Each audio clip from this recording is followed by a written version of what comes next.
Ojla, pozdravljeni v drugem delu videa elektronske naprave in internet ter pasti in nevarnosti glede tega od 0 do 100 let.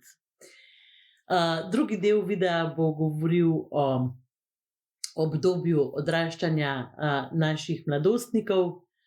Malih otrok sem se dotaknila v prvem delu, čeprav prvi del je fajn, da vsi pogledate, zato ker govorim tudi o prisotnosti in o navezanosti in o telesnih občutkih.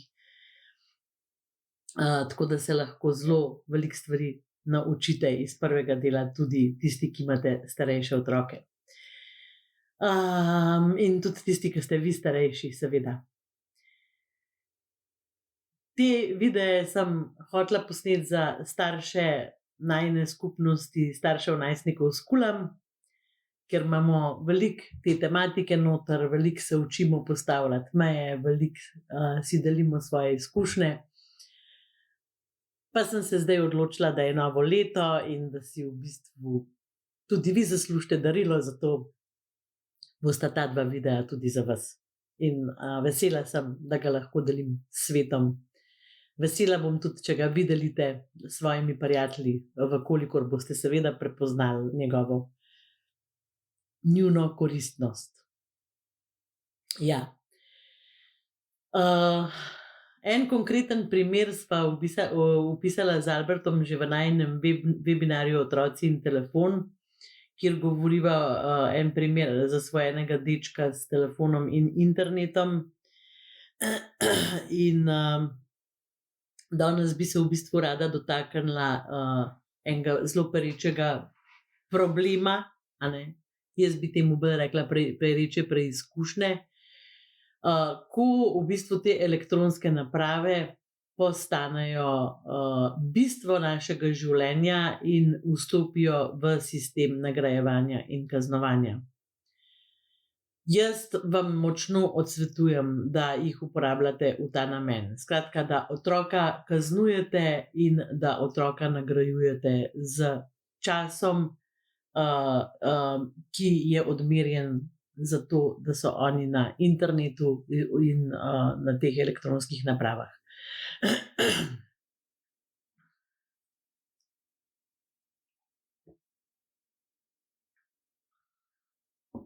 Zakaj? Zato, ker se bo zelo hitro vaše življenje začelo sukati okoli tega telefona in boste govorili samo še o tem, a si zaslužim, a si ne zaslužim.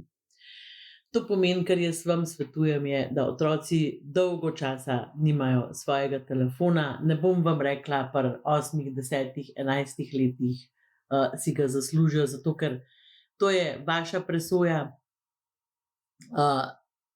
V primeru, da bi jaz zdaj imela majhne otroke, jaz bi zelo premislila o tem, ali ta telefon res potrebujejo oziroma a je to res pomembno, da ga jaz lahko po koncu pouka pokličem, a gre domov. A mu bom zaupala tako, kot so zaupali nam, da bo pač opravil svoje stvari brez mojega nenehnega nadzora preko telefona. Ker zelo veliko staršev si ne zna predstavljati, da bi otroci ne imeli telefona, ker jih potem ne bi mogli poklicati, a ne? To je en razlog, recimo. Ampak ob tem, da imamo mi stalen nadzor nad otrokom, pa nimamo stalnega nadzora nad tem, koliko je na internetu, kaj on počne na teh elektronskih napravah, a so to samo srečanja s prijatelji, a je odporen na to, da bo sprejemal tujce v svoj svet, a je odporen na to, da bo nehal igrati igrico čez pol ure. Veste, kaj vam povem? Ni. Zaradi tega, ker otroci so po naravi radovedni in raziskujejo. In to moramo mi vedeti. In zato moramo tudi vedeti, da telefon ponuja čist preveč enih pasti za to njihovo radovednost. To se pravi, dve stvari imamo. Ena je, pomembno je, koliko je otrok star, kako mu predstavimo to napravo in kaj on počne na tej napravi. 3 stvari, ne 2, 3. Torej, kaj on počne na tej napravi. A je to naprava, kjer ga mi učimo, da on najde znanja, a je to naprava, kjer on pač igra igrice in troši svoj čas, a je to naprava, ki otroku onemogoča, da bi šel ven v gmajno na dvorišče in se igral z vrstniki in tako naprej. Ok. To se pravi, hotela sem vam reči, ko se vi odločite, da bo otrok dobil telefon, je prva stvar ta, da ga na telefon pripravite. To pomeni, da nekaj časa uporablja vaš telefon, da mu razlagate o tem, kaj pač ta telefon prinaša, da imata skupaj kakšno temo na telefonu, ki jo gledata, zato da ga opazujete, kako se on odziva na te stvari. In preden vaš otrok dobi telefon, morajo biti pravila jasna. In ta pravila se ne spreminjajo s tem, a je otrok priden ali ni priden. To se pravi, ne uporabljamo tega za nagrajevanje in kaznovanje, ampak osnovna pravila so, glej, tvoj telefon je tukaj, igrice na njem, zdaj si bom zmislila, ker je pomembno, koliko je otrok star, s kom je, a ste vi skupaj z njim, a ne? To so vse pogoji, ki jih morate upoštevati. Jaz si bom zmislila čas. Skratka, kupili smo ti telefon in ta telefon je naš. To se pravi, če bomo mi presodili, da je čas, ki ga preživljaš na telefonu, prevelik, ti ta telefon lahko vzamemo. Če bomo presodili, da ne spoštuješ pravil glede uporabe telefona, ti ta telefon lahko vzamemo. In svojega telefona iz svojega denarja si do 18. leta ne moreš kupiti. Ko boš pa star 18 let, se bomo pa o tem pogovarjali in bomo videli. To se pravi, telefon je lastnina staršev. Pika, amen, konc. Zato, ker potem pridete in rečete, ja, saj si ga je sam kupil. Kaj pa, če bi si sam kupil heroin ali pa šnops? A bi pa rekel, kar spi ga, saj si ga sam kupil. A veste, pač telefon je stvar, ki jo je treba kontrolirati in treba jo je nadzorovati, in to je res, res zelo pomembna stvar. In to osnovno pravilo ostane takšno. To se pravi, spoštuješ pravila, ki smo se jih dogovorili, imaš telefon, ne spoštuješ pravil, nimaš telefona.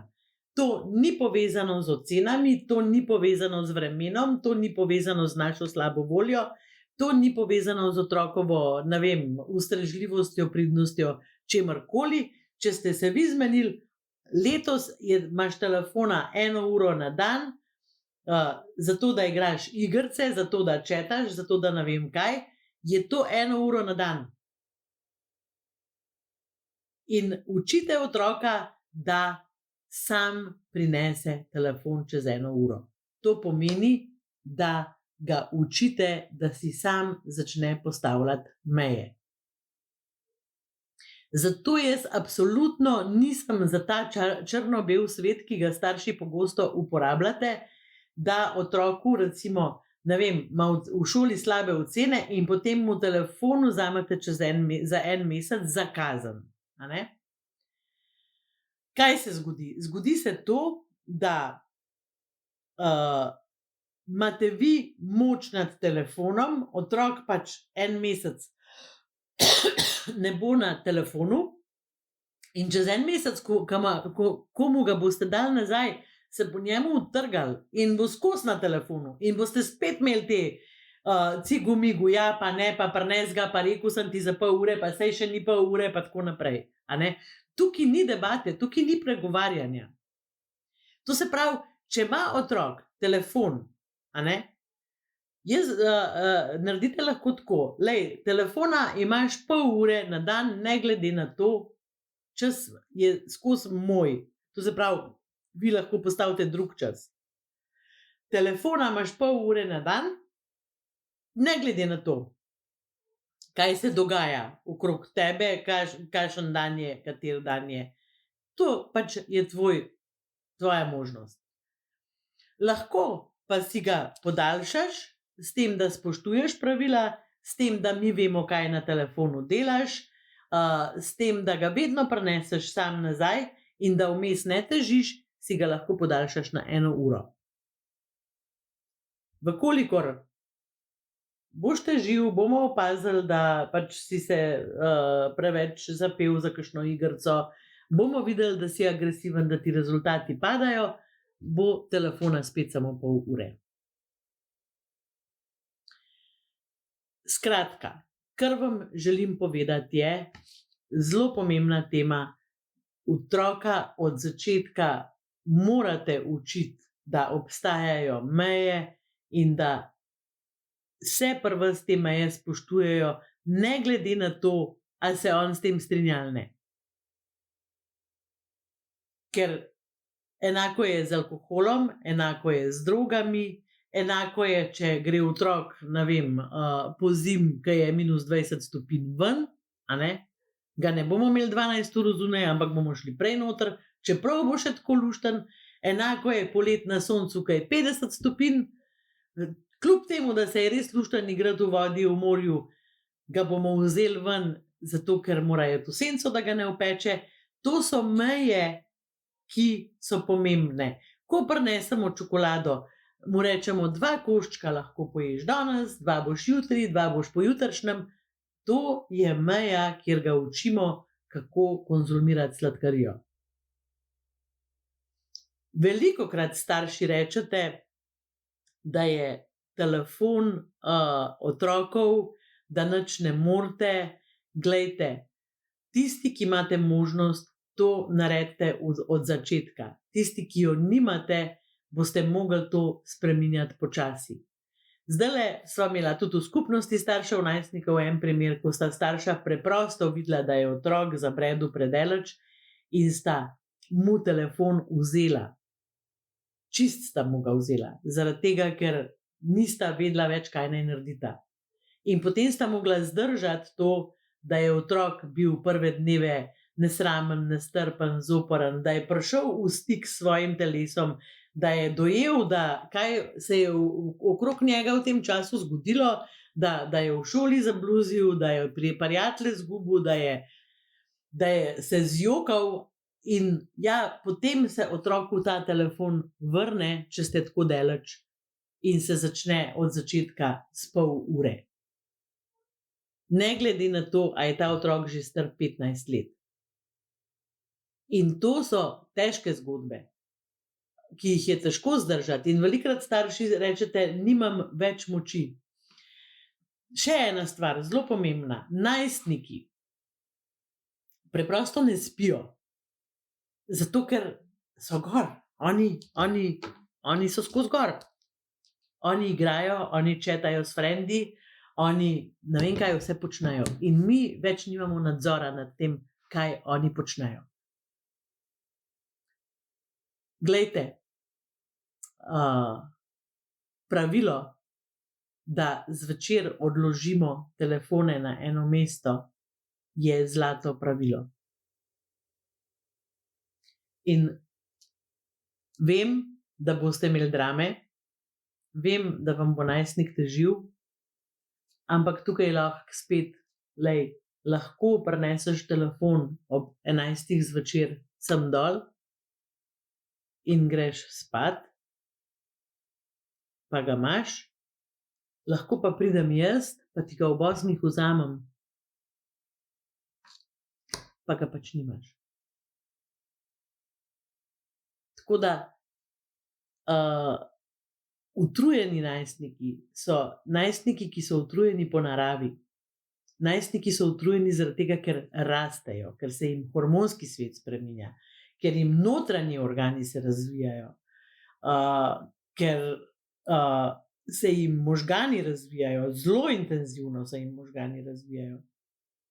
In zdaj si predstavljate, od najstnika imeti skozi na telefonu. Druga stvar je še čustvovanje najstnikov. A veste, mi recimo rečemo najstniku, ne vem, nesi smeti, pač ta primer imava velikokrat z Albertom, in potem najstnik pade ven in gre v sobo, zaloputne z vrati in gre na telefon in igra igrice. kaj se zgodi? On se preprosto s kemijo, telefon je kemija, ki nam spreminja kemijo v telesu, s kemijo prepreči, da bi čustvoval.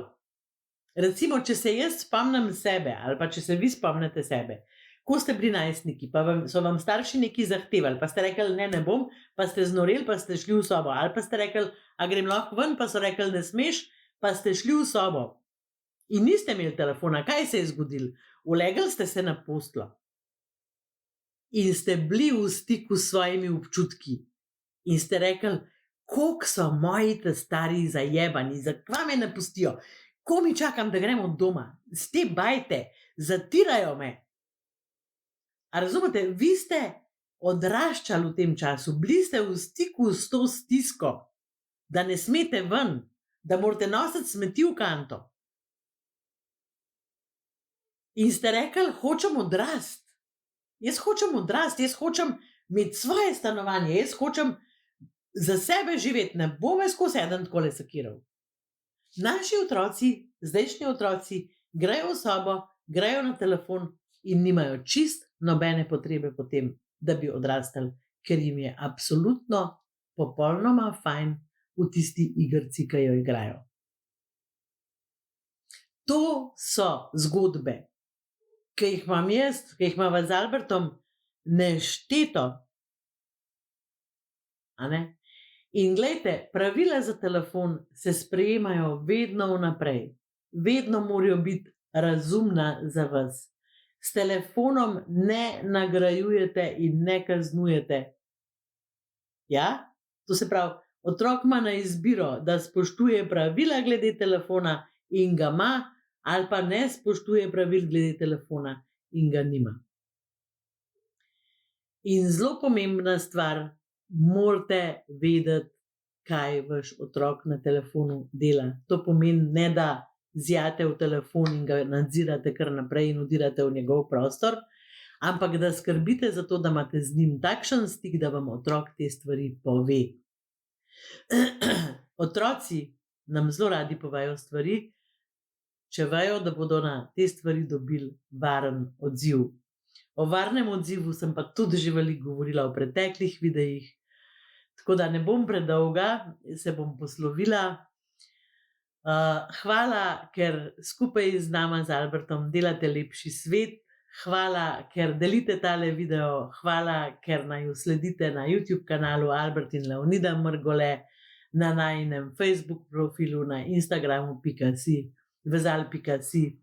In se vidimo v naslednjem letu in seveda v naslednjem videu. Čau!